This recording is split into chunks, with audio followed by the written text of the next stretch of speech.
Okay, good evening everybody. We're doing some live tropical stuff here on YouTube and hopefully on Facebook. It's looking like we're having some sort of difficulty on Facebook's end again tonight, so taking questions is going to be a little bit on the difficult side, but anyway, I'll tell you what I know, and hopefully I'll be pretty close with some of the questions, or at least some of the things you would ask if you could ask. How about that? Let's start with what's going on now. There is the radar shot. You can see flood warnings going on. Between Fort Myers and Tampa, a tornado warning is on the Atlantic side of Florida right there. The good news is this is starting to weaken down pretty quickly. I'll show you that here on the latest advisory. This is 105 mile per hour winds. That's still powerful, but it is now a Category 2. Remember when we were talking, looking up to this whole thing, saying, you look back on the historic track of this thing and you'll probably see a little bit of a wobble back and forth. This is the historic line. And look how this thing's been wobbling some. And then by the time it's over, we'll see all kinds of twists and turns. But you can see it now over land, which is great, which means as we are speaking, this is starting to fall apart, not fall apart, weaken down. The falling apart part comes later this weekend once it gets into the Carolinas. So let's see how it looks going forward. It does a turn right here, starts to go north a little bit as a Cat 1 as we go through overnight tonight. And then heading into tomorrow morning, that's when it is now a tropical storm. Of course, as I mentioned, it gets back out over open water, so it can remain a tropical storm. This actually pushes it out earlier now, right around Daytona Beach. As earlier it was kind of going to go out just for a little bit over water, but now it looks like it's going to have a pretty good little stretch there from Daytona Beach to possibly, we'll say somewhere maybe Hilton Head, kind of Savannah, between Savannah and Charleston, closer towards Savannah. So that's going to be Friday afternoon. Either still a tropical storm or weakening down to a tropical depression at this point in South Carolina. This line continues to shift farther and farther east, and we are well out of the cone of uncertainty now.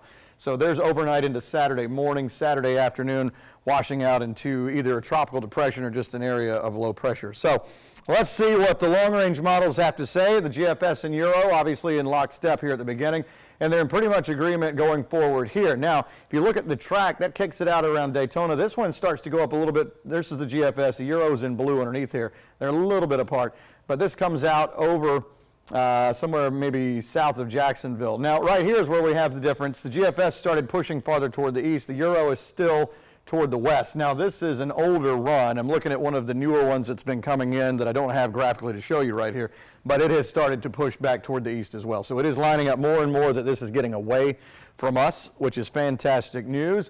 As we go through Saturday on this scenario, by Saturday morning, it's already pushing north. Now, let's take a look and see what the graph model has to say. And this one's going to have a little bit faster speed with it, all right? So this will take us through tonight. Let's go forward into tomorrow mid-morning. This goes along with the National Hurricane Center track, all right? This is kind of kicking it out somewhere around Daytona Beach, center of circulation in here.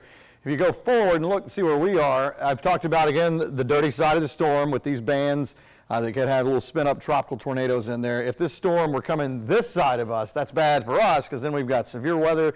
We have the tropical storm force winds, perhaps, the rain, flooding possible in it, but also the added benefit of maybe some spin-up tornadoes within the mix there. That is not the case for us, as this is going to stay to the east here. There is tomorrow night, midnight, and again on the clean side, you'll see a very sharp shut-off, just a razor's edge right there, where all of a sudden the rain goes from raining to nothing. And if this model is right, we won't see a drop of rain. This is going to be Friday morning around 7 a.m.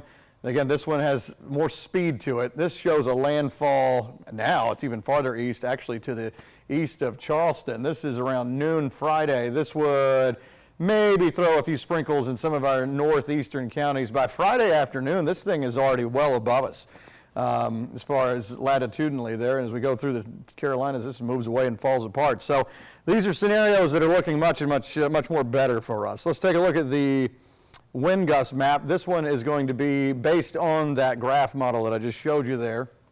You can see wind gusts as we head toward tomorrow morning, starting to pick up maybe 30 to 35, somewhere in there. So we've seen wind gusts today, mainly farther south and east at 20 to 25 miles per hour. It's going to pick up tomorrow, so you'll notice the breeze tomorrow.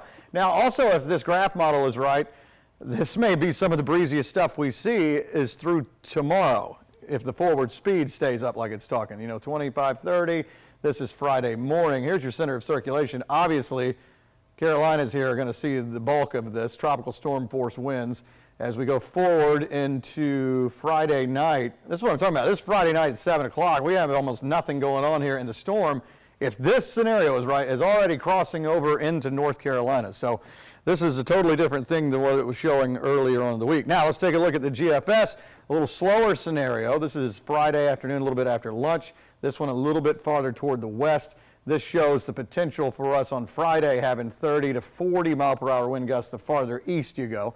There's midnight Friday night into South Carolina at this point at midnight, and then rolling on up as we head towards Saturday morning. So if that one is correct, also this gets done a little bit earlier than previously thought. Let's take a look at the Euro, and again, new data is coming in as we speak, so this is maybe a little bit outdated, but there's Friday night around this time, so 48 hours from now. If this is right, it's a little farther in toward the west, so that means if you're in Hancock, Washington, Johnson, Trutland counties, places like that, maybe Lawrence, Wilkinson, stuff like that, you could have 40 plus mile per hour gusts. That means gust, does not mean steady wind at 45 miles per hour. It just means the occasional gust. Your steady winds would probably be somewhere around 20.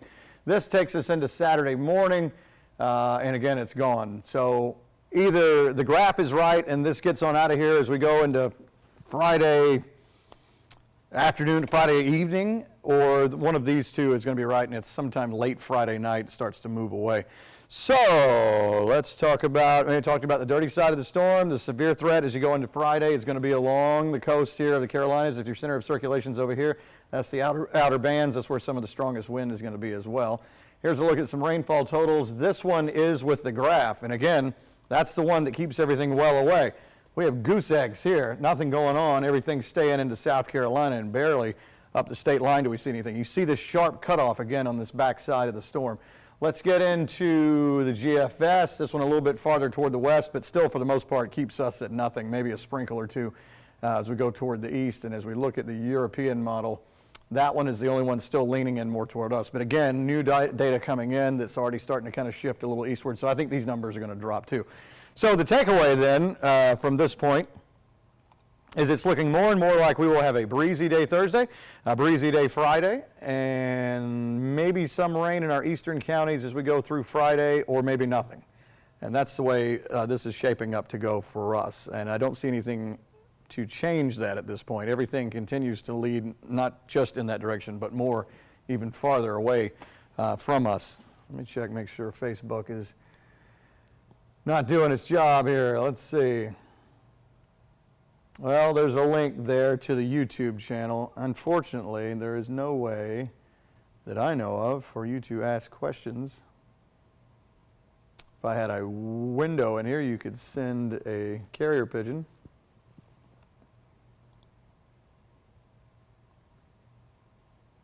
Okay. Yeah. Maybe someday there will be a way to ask questions on that. So let me see. Let me think. Again, what would somebody ask?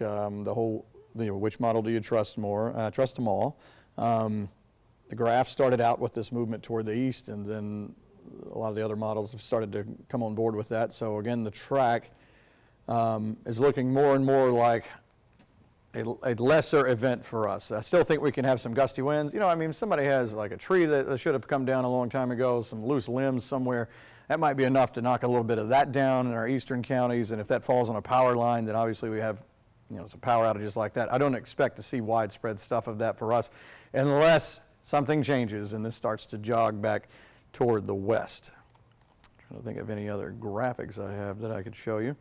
Let's go back to the track in case you just jumped on and you've missed it. It is a Category 2 now, so it has come down in intensity pretty good bit. Still the winds are at 105 miles per hour, but it's dropping down quickly from a 4 to a 3 to a 2. Next stop, hopefully by the time we get that 11 o'clock advisory and track in, we will have dropped down to, I'm hoping, a Cat 1 or a tropical storm. We'd even take that if that's possible.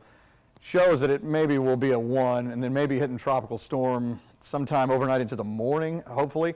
We'll see if that even happens. I mean, it's not unheard of to see this thing cross over a short piece of land like this and maybe still keep the characteristics or the wind speed up enough to maybe still be a Cat 1. We'll see, but hopefully it's going to be a tropical storm. And regardless of what strength it is here, it mainly stays away from us. Let's see, think of something else. I have friends and family along the Georgia coast here. What would they expect here? All right, so this is Friday during the day. Let's say you're in Savannah. Let's say you're in St. Simons, so you're Tybee, Jekyll, any of these places here.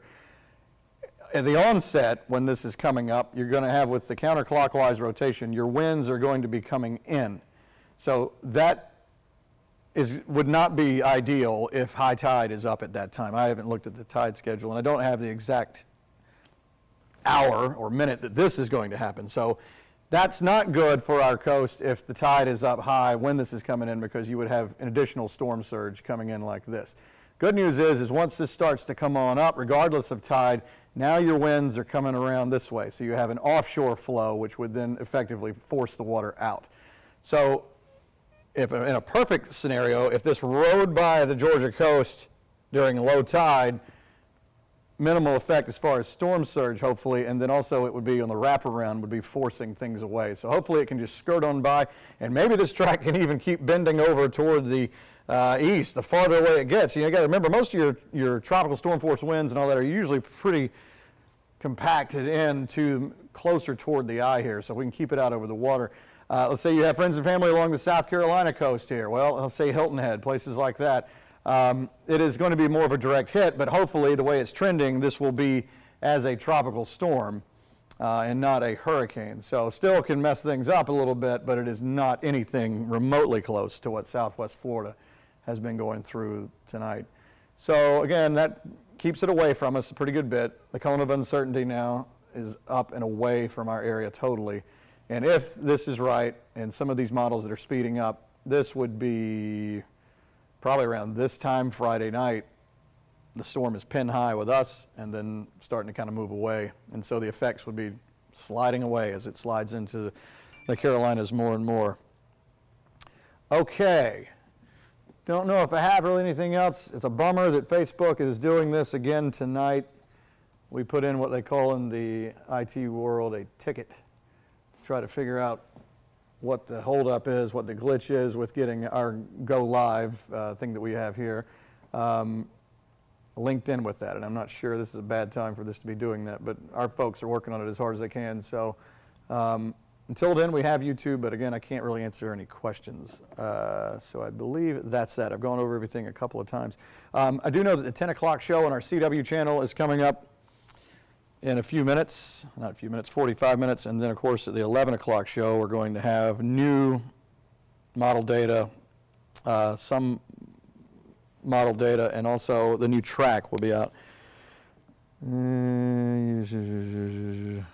Okay, they say they activated the live chat for YouTube video. Hopefully you will get some questions.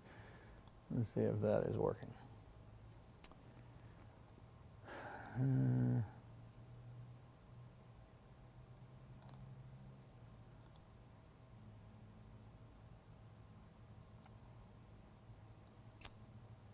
I see the window open on the side there, but I don't see any questions coming in.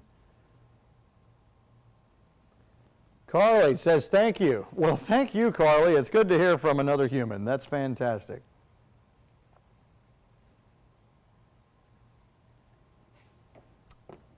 Any specific questions maybe to timing, strength, things we could see here? Carly says, this really helps at Fort Stewart and have been really wondering. All right, Carly, thank you and y'all for your service. Chrissy, has the tide come back? I don't know how the tide is going to go as far as the Georgia coast, if that's what you mean. Let's see here. I just happen to have that handy right here. Let's see. Let's take...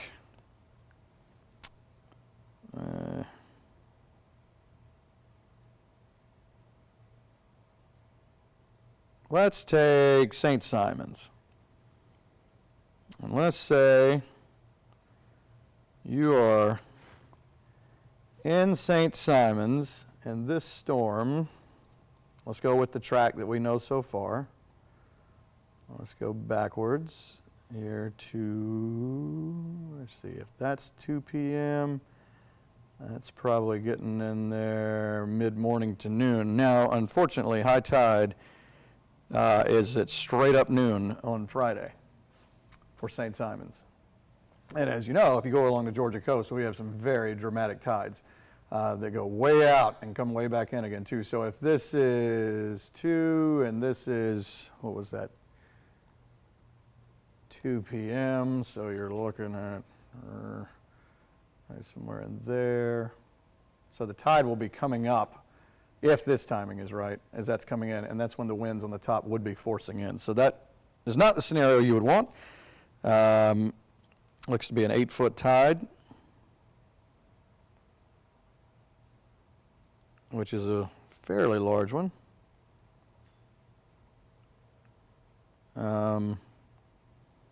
Yeah, so that's not lining up all that sweet. We'd hope for something better on that. So again, the hope then is that this is far enough displaced away from the coast that even if we had a tropical storm force winds were just around here, if we're far enough away, it's not going to matter, hopefully. And I know a lot of folks along places, you know, Georgia coast, mentioned in St. Simon's, you know, with Irma and all these, went for so many years without a lot of stuff, and all of a sudden it flooded the island. So, and there are a lot of people from around this area that go there or live there from time to time. So we'll keep an eye on that. Let's see. Oh, there's a bunch of stuff coming in.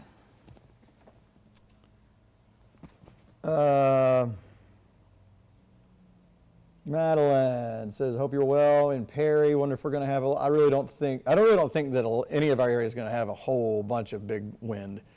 I think that it's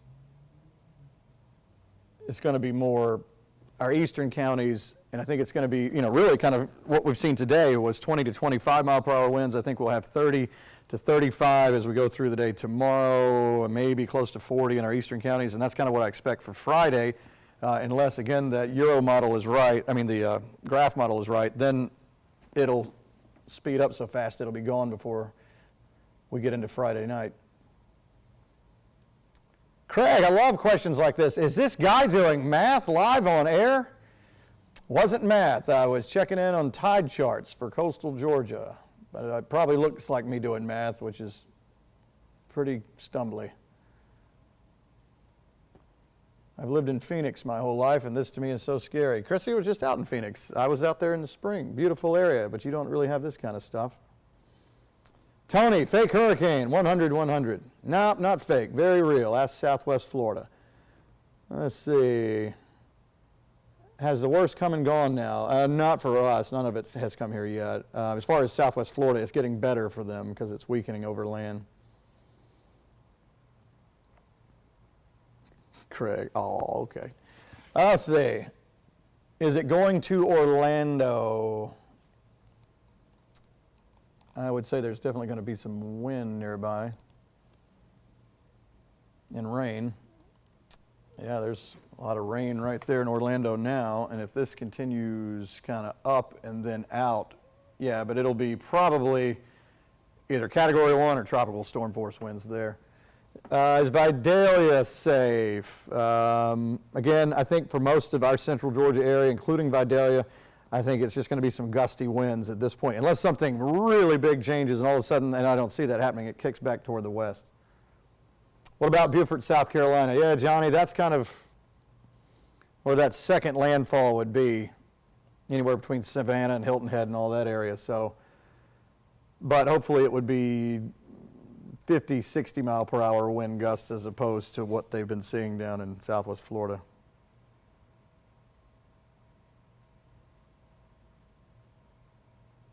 YouTuber PV, this is a good one.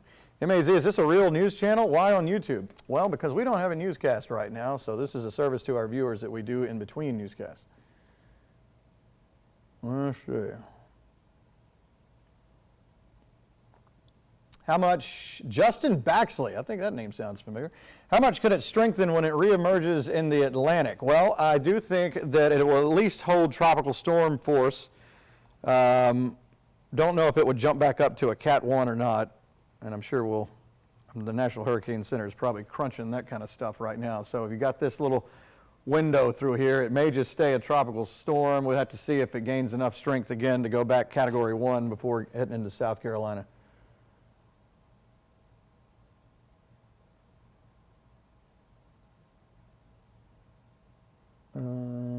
These questions are coming in fast. Charlie, thank you for answering that. Also, it's a good question about the YouTube thing. As with anything in our industry, especially, everything is spreading out. What just used to be Facebook Live is now here. We're streaming on we have the 13 WMAZ Plus app. Try that. If you just had the normal app, go get the Plus app. You can watch things anytime you want. And then we have on this YouTube channel now a 24-hour weather channel link that you can go in that is getting hundreds of thousands of views. Of all the models. You can check in anytime and it's updated. There will be recorded parts of us in there from time to time because we can't be live all the time. But you're going to start seeing, more us in a bunch of places, and YouTube is going to be one of these big places that you'll find us. So, Chrissy, just want to take a moment and thank those brave men and women who are flying planes through this storm to give the information that is necessary for you guys to tell everybody on the ground about. Exactly right. Those hurricane hunters are brave folks. They fly right into the storm and they get jostled around all over the place. I got a lot of respect for those folks. So is Georgia off the hook? No, coastal Georgia is not.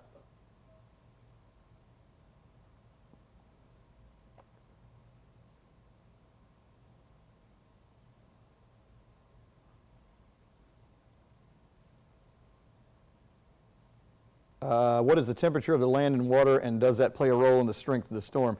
Land would not, but water temperature would. The warmer the water, the stronger the storm, and it's like just bath water. I mean, it's superfood for these things.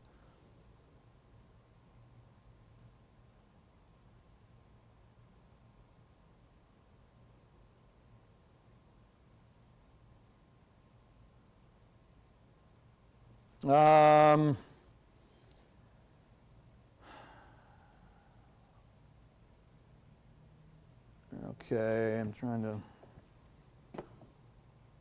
see it swinging left or right. I think it's going to do a little bit of both. As we go through tonight, it's going to go up, it's going to swing right, and then back north, and then eventually back toward the left or northwest.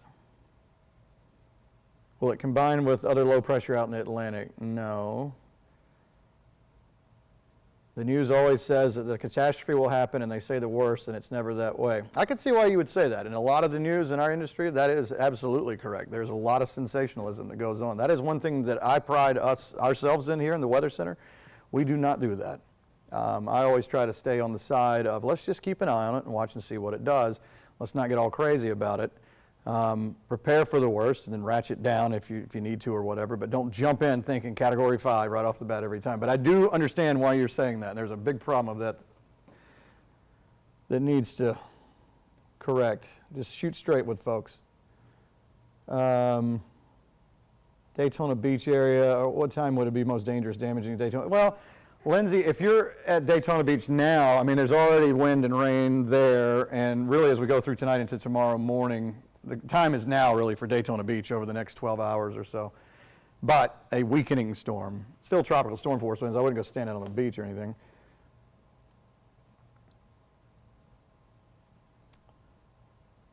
Does the east side of the storm seem like it has weakened a lot to you? The models make it look much worse on the west. No, well, the west side is the clean side. That's going to be the calm side. The east side is where you would normally see tornadoes and stuff like that.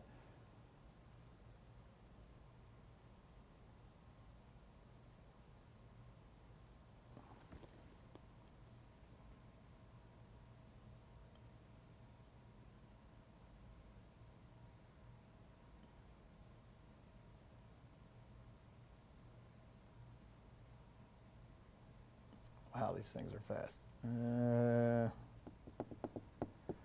What time will the wind start tomorrow in Perry? Madeline, I don't think there's going to be a whole lot of wind in Perry. Now, if you do have some trees you're concerned about, I think really starting in the morning, through the day, into tomorrow night and Friday, if you had some that were like, I don't know, that tree right there is dead, or that one's in trouble, or that one's close to my house, just keep an eye on it during that time. But I don't anticipate widespread damage for us. I just think it would be things that were going to go over with a 30, 40 mile an hour wind, and they finally went over.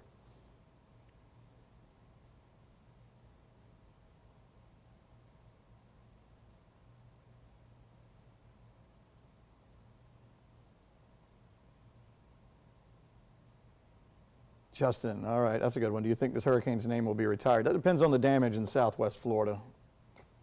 I can't remember. I can't remember if it's something with a Cat 4 and above. I can't remember. Major hurricane. Maybe it's a land. I don't remember the latest criteria. If it's a landfalling major hurricane, I'd have to look that up. If that's the case, it probably would be retired, I would think. Yeah.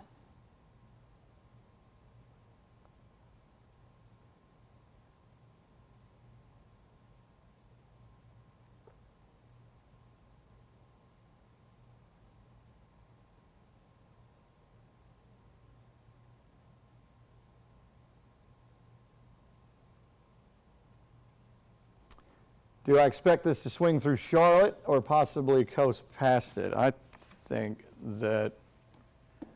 don't think it really matters. By the time it gets up there, it's going to be an area of low pressure, basically just like any other rainmaker that you normally see, so it wouldn't be a problem there.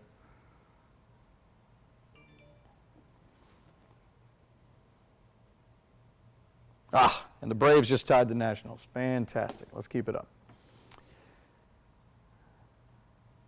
What's the projection once it re-strengthens over the Atlantic? Well, Drew, that's the problem. We don't know if it's going to re-strengthen or if it's just going to remain as a tropical storm as it stays out over the ocean.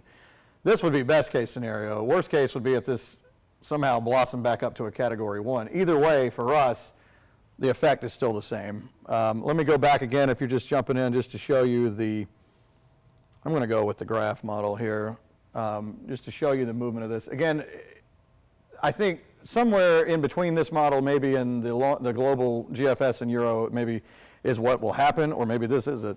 This is tomorrow afternoon around 5. Now this is that sharp cutoff on the western side. If this happens, then it's just a breeze for us. There's around midnight tomorrow night. Now I did mention for coastal parts of Georgia, if you were watching, we talked about, we used St. Simons as an example, the high tide on Fridays at noon, and on that top side coming in with the winds like that, that would be a problem. But if this model is right, it's already passed at that point. Of course, could have hit the tide before that one. Let's see, the tide before that would be 2:37 a.m. Oop, wrong one.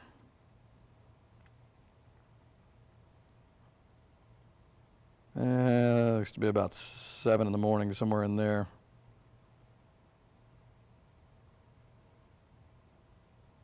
For low tide. All right, I got you. All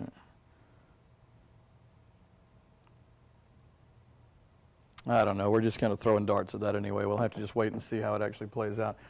Okay, just a couple more minutes. I got to start getting ready for the newscast shows.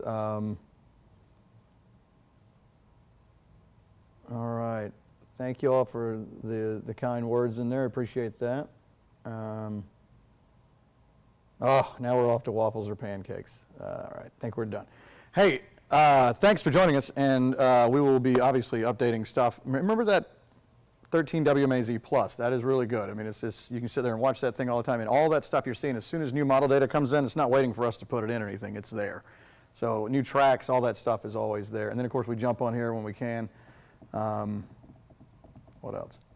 I think that's it. Okay, well, I'm going to put you back on this here computer, and I will talk to you all soon. If things continue to trend the way they're going, it's looking better for us.